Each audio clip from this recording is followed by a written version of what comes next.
Like, All right, good evening, everyone. Welcome to Shot Diaries, Season 2, I guess, because we're talking about Test Series 2. Michelle, what's your choice of drink this evening? I'm back on the Captain Morgan today, Duppy Share, the official rum partner of Cricket West Indies, have not hit us up yet. Duppy Share, I can't believe you don't want to hit up Rum Shot Diaries. Now I'm back on Captain Morgan. But you know what? I have to be honest first, You see, when we had Rare Nephew after West Indies won the first test, smashed me up, but I didn't want to admit it to you. I was swaying right, left, and centre after drinking that Ray. Ray and Nephew's got like 63% or something alcohol. It's actually mad to have it by itself. But I haven't even got my rum shot with me because that match just sent me into a slumber. I think I've lost all awareness. Nikhil, how are you doing? First of all. Yeah, hey guys, I'm good. Great to be back on another episode of Rum Shot Diaries. Let's time to get some viewers and put this link on YouTube, on Twitter. But yeah, I think a really long drawn out day. I had 2 exams, so I couldn't see much. But from what I saw, we have 7 now. From what I saw, I was still happy. Well, no, I'm not gonna say I'm happy, but yeah, from what I saw, it was kind of really long and drawn out. And looking at the score, you would expect, especially the West Indies winning the toss, bowling first, you would expect them to take probably 2 more wickets. Yeah, exactly. Yeah, I think. Yeah, go on, Mash. No, that's cool. It's cool. I was going to say it definitely was a slow day, probably the least exciting day of cricket from a West Indies perspective in the series so far. 207 for 3. They pretty much played a full day of cricket, 83 overs. So they didn't even. It wasn't as if the rain had interrupted too much. They just really dug in, especially Sibley. He sort of stuck in there. He wasn't looking for runs. He was just kind of patient, and he frustrated the bowlers. So if we start from the top, do you guys think it was the right decision for West Indies to choose to bowl today? No. I think we made a decision based on what happened in the first test. All accounts of when you looked at what everybody was saying about the pitch, given the rain delay, all accounts were... No, actually, lots of sense are good to be the person to make the decision, but accounts seem to suggest bat first. It's a slow out, and it's not easy to bat. Don't get me wrong, but it's not going to be easy to take wickets. And more importantly, although I'm sure this is the next talking point, in fact, let's not even get to it yet. Let's not get to it. The point is, I wouldn't have bowled first, particularly as the turnaround from Test 1 to Test 2 was so short that I would have just had a bat. Even though we can't bat, I would have had a bat. Nikhil? So basically, I think I'm going to go the opposite way. I understand the wicket is very good for batting, but I think in those conditions, you would say bowl first. However, why I'm thinking I would choose to bat first is exactly what Masha just said. You've got guys, Shannon Gabriel, Kemar Roach. First of all, you're playing with the same team. These guys have now come off bowling 20 plus. Shannon Gabriel, 36.5 overs in the first test. It's been a 3-day turnaround, and now these guys have to go out there and bowl again. Kemar Roach, 20 more overs today. And honestly, as soon as I saw that first over from Shannon Gabriel, where it was like wayward and far down the leg side, I was like, oh boy, because I know Shannon Gabriel's injury prone, and you're taking a big risk playing these guys, back to back so close. So I think maybe for that reason, knowing the nature of Manchester and that it's very good for batting, and it's usually a bat first wicket. I think maybe I would have gone with bat first, but I can understand why Jason wanted to bowl first given the overcast conditions. But I hope this doesn't come out to bite us really, because I think England now set up themselves with this partnership for a really big score. I think from my perspective, I would have probably batted first. But I can see why Holder did choose to bowl. He went with his strongest option to kind of lead the line, similar to what we did in the first test. But I think there were two big points which made me think they made slightly wrong decisions. The first one was Jofra Archer. I mean, obviously, Jofra Archer, controversial in the morning, left out of the England test squad for breaching protocol in the biosecure venue. He went back to his flat in Hove. For what? For what? We don't know. He was there for an hour. He was there for an hour. Let me be the first person to say that he was there to lend down someone. Let me be the first person to confidently say that's what he was doing for an hour. He weren't collecting his keys. That's for certain. So someone someone got a visit. Yeah. I don't think, because there's no other reason. If you've gone 2-3 weeks without needing to go back to your flat, there's no need for you to go back to your flat, really. I thought maybe like, I know he's very connected to his dogs, so maybe he went back to see them, but I think he could just... maybe you wanted... There's a lot of jokes we can make out of that, but I guess we'll just have to wait to see what happened there. So I would have said, knowing that England's plans were thrown into disarray because they made it clear that Archer was going to play. They'd obviously rested, was it Anderson and Wood? They'd rested. So you knew Archer was their first choice to play. He'd been thrown out of there. So you were going with a weaker England attack based on their plans. And Alistair Cook this morning had looked at the pitch and said it would be perfect for spin, which Chase kind of supported with the amount of turn he was getting in the first session. So would you have brought in Cornwall, do you think, knowing as well? I guess hindsight's a beautiful thing, but knowing how ineffective Gabriel would be today. I would have brought in Cornwall irrespective of what went on today. But all three of us said we all thought they'd pick the same team. So this wasn't a shock to any of us. But I know I certainly did. I think we all did say it would be good to get Cornwall in. The problem is the makeup of the West Indies team doesn't naturally allow for Cornwall. That's they're certainly going to have him in the third test. I think that much is now probably certain. Yeah. If we win this second test, I could expect a same team again. Even though I think now with this day one performance, I think no, it's early days. You can't say that we're not going to win, but we need to do a big job tomorrow in terms of getting these wickets quickly, like bowling England out for 250 around that score, because otherwise, what? What's the score now? Are we going to go through this again? No. Hey, where's the run? Where's the run, man? Nikhil's saying that's what we need to be aiming for, but I think the foundation. I don't think it's. You know, even though second new ball is coming soon, though. True. You know what? I think if Stokes was out, if it was Sibley and Pope batting in the morning, I would say we could probably cause a breakdown in that lineup because of the inexperience. But I think Stoke, he's settled in now. He's faced a lot of balls. He's looking likely to get a big score at this moment. And Sibley as well is looking comfortable. 253 balls Dominic Sibley faced. Wow. And I'm surprised he didn't nibble at any because they hanged outside the off stump. And I watched pretty much all of it today. And there were loads on social media. Even I at one point was going, this is boring.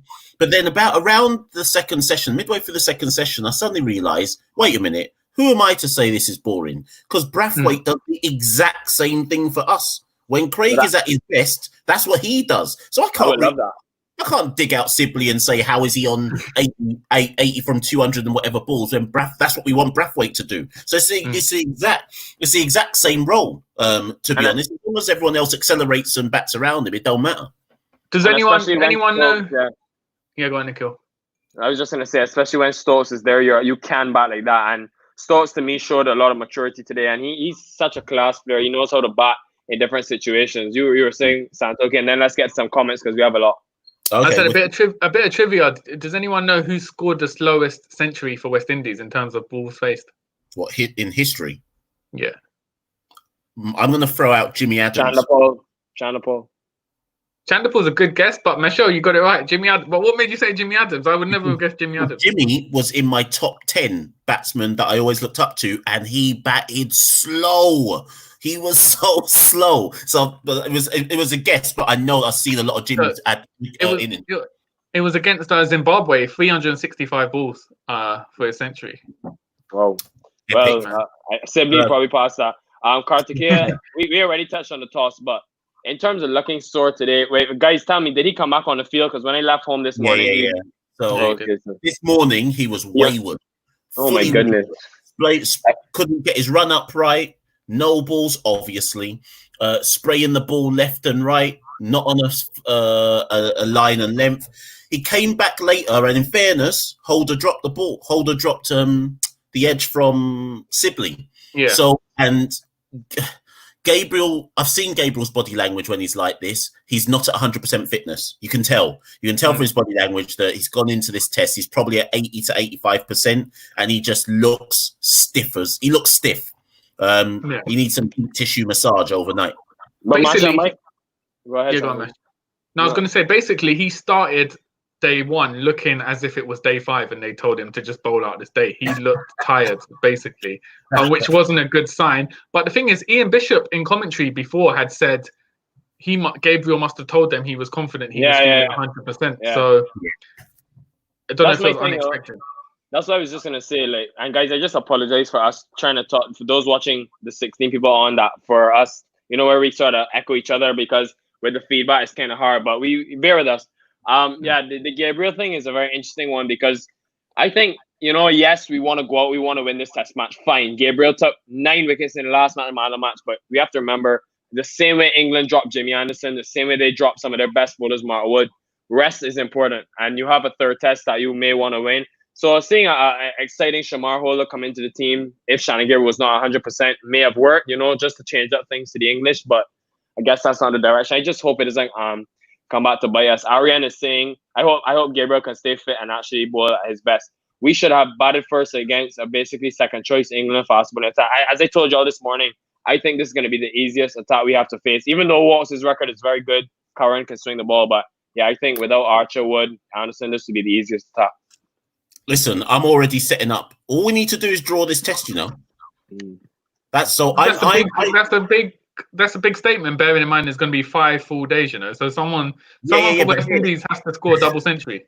Now, hear me out. So England obviously are going to make 400 plus. That looks fairly obvious. Because the other thing that we haven't remembered is that Wilkes is at 9 and Curran is at 10. Both of those two, So England can back deep. They're going to make 400 plus, unless we force a collapse early tomorrow. It's 400 plus. If all we need to do is bat proper, we just need to bat properly, bat properly in that first innings, and we can head for a draw. I'm all for the draw in this test. If England make 400 plus, I'm going to be really sad tomorrow. Just so you all know. I just think. If the weather forecast looks very good for the next few days, if there's 5 days of play, no way is it going to be a draw. Someone's going to win. Leah's saying, let's see what happens tomorrow before we judge if bowling was the wrong decision. Fair enough. Yeah. Sean Tracy, Gabriel looked as stiff as an ironing board. Yeah. No, that's a good point. She hoped to have a good test with no real pace in the England side. I don't think it's the pace that bothers him. I think it's a mental lapse. He got up to a spinner in the last game, so I don't know if it's the pace, to be honest.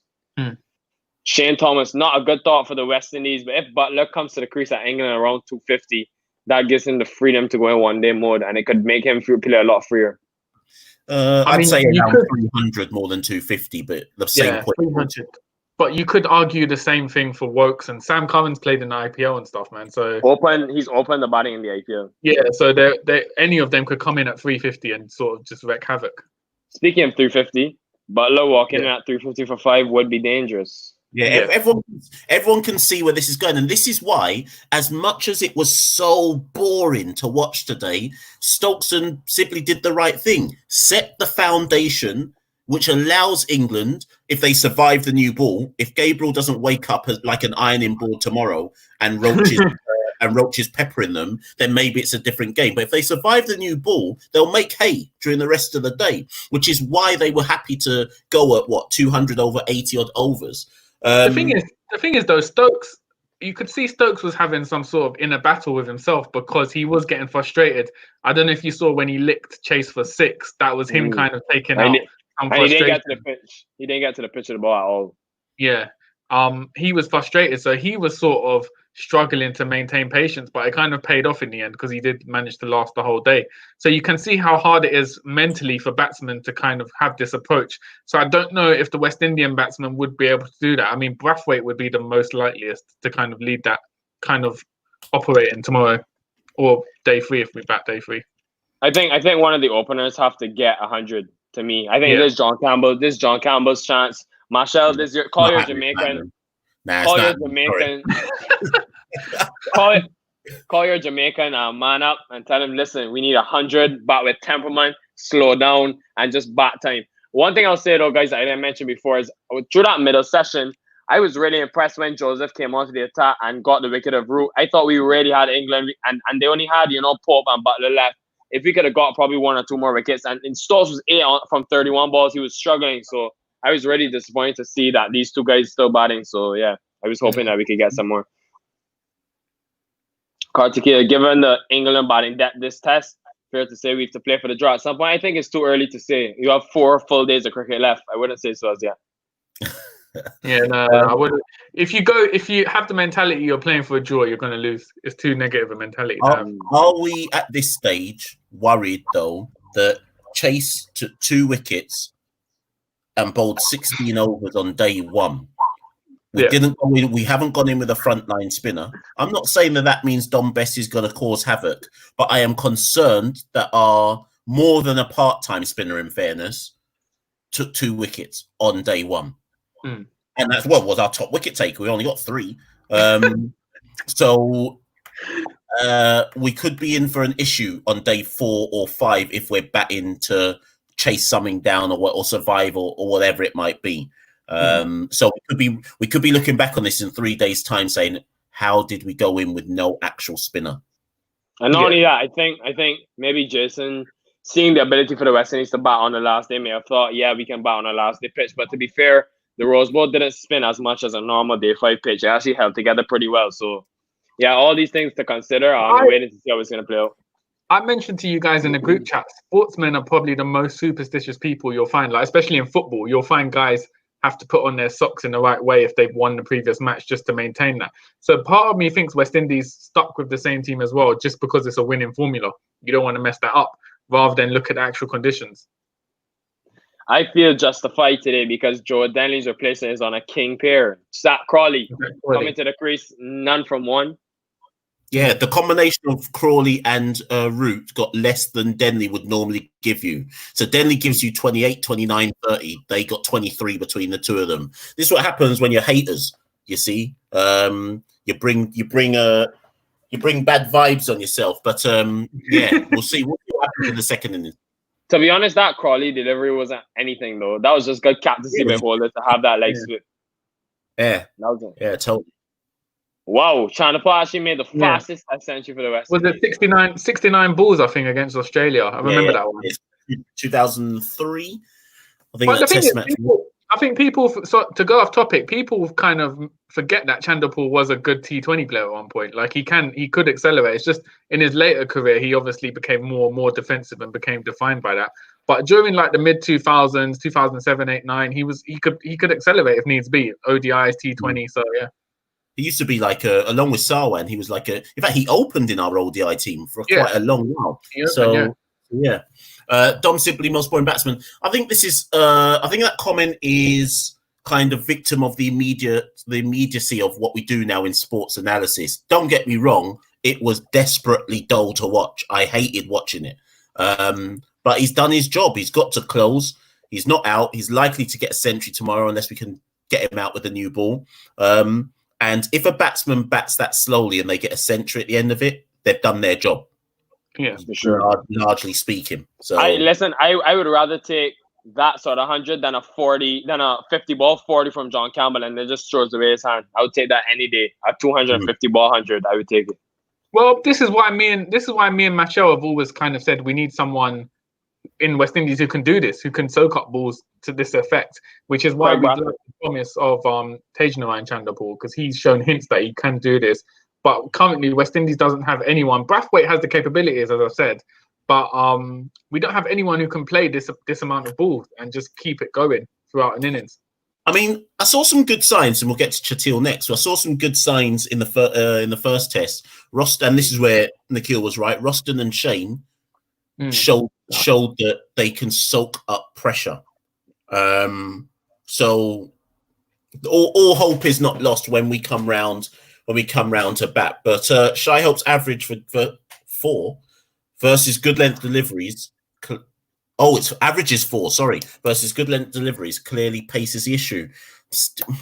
I know, like Crick Viz and all them people will say, but this shows that this is the situation.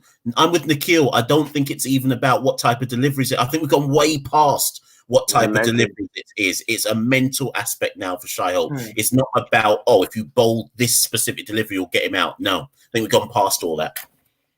All right, Lee Schneider. as an India fan, let me tell you about the horrors of Curran in the opposition batting lineup. So yeah, as we said, he's a good batsman. Lee, I thought Lee was a West Indies fan. You know, what's going on? Yeah, Snake. Sean Tracy could lose the first. I didn't know it's supposed to rain on Saturday. You guys would know better. Yeah, no, there's some indication that it might do, which is brilliant, which means the draw could well be on. Why do you want us to draw? We're already 1 up. We don't need to win another test. Secure the draw, we get the bag. You know, if we draw this game, we still keep the wisdom. I'm happy with that, to be honest. Yeah, that's what I'm saying. So I'm all for the draw. We don't need to win. But it's hard, though. It's hard to draw. 4 days left. So thoughts on, Marshall, your family. So thoughts on Archer taking a breather and heading home in between tests. Yeah, so all I'm going to say, because, again, nobody wants to say it, there's only one type of breather you can take for an hour at your own home. And it's not a breather. So why can't you just go play with your dogs? I don't understand. What? So he needed an hour to play with his dogs? No. He took an hour to go for petrol and stuff. He could just check up on his family. But then what would someone be looking after his dogs, or his dogs just running around his flat for the last 2 weeks?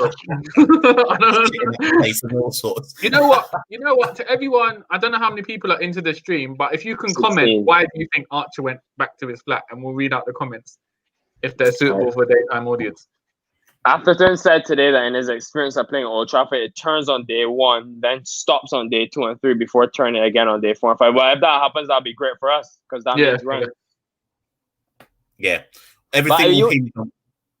Sorry, I was just gonna say y'all are saying that it turned a lot, but I didn't see much of Chase today. But what I saw from the dismissals, Burns just missed a straight ball, and then Crawley got a nothing ball. So I don't know if the other balls turned a lot considerably, but that one to Burns seemed like it just skid on, and he just missed a straight delivery.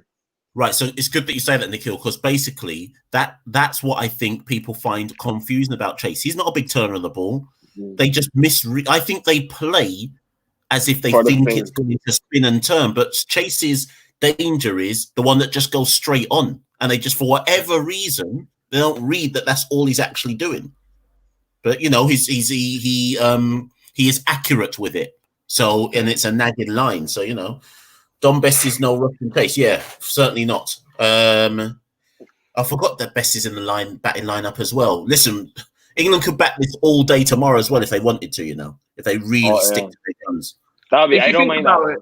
Actually, I don't mind that. If you think about it, England don't really have a tail end. It's just they've just got 11 batsmen, basically. Who's number 11 today? Oh, Broad. Yeah. Broad, yeah. But Broad scored a century, no?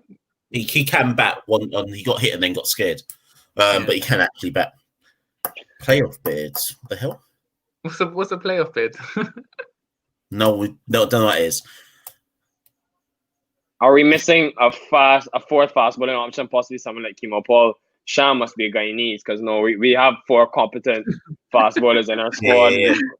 We've got one in the reserves, one in the subs. So I don't think we're missing any. I don't think Kimo Paul. I'm sure it'll be great for him to be here, but I think we're doing pretty okay.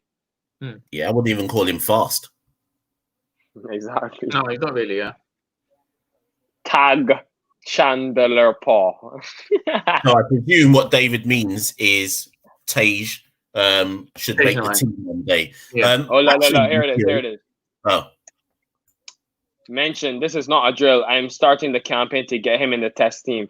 25 off 200 balls is what we want. I don't think he could get there. He cannot open the batting before Shane Mosley.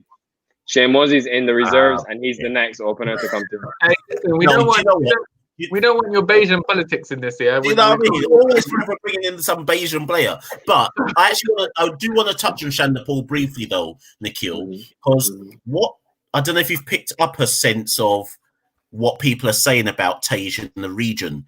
Because the thing is, Tej has shown his dad's application in so much as he can bat long for pretty much. The difference is he won't get any runs. But what is the region? What's the talk you're picking up on in the region about Tej? Not ready yet. Yeah, but most people are saying they like his temperament. I'm one that really supported his temperament. But during the first sessions, you would get people say, "Oh, he bats too slow and all." But based on the current problems going on in West Indies cricket, that's what we need. We need somebody to hold it in and build a partnership and build a solid plan foundation. So To me, I think a lot of people like the temperament because it's not something that you usually get from our Caribbean batsmen. You see them explosive and stuff. But as I said, I think Shane Mosley, Josh De Silva, two guys that can open. He's way behind in the pecking order to them, I think. Yeah, if he'd had a good first-class season, he may well have been up the pecking order. But he started well and then floundered in the later rounds. Shiv is also the only father to run out his son. Yeah, classic. Yeah, that's classic. true. What's that? Classic Guyanese move, Shantoki. What are you saying?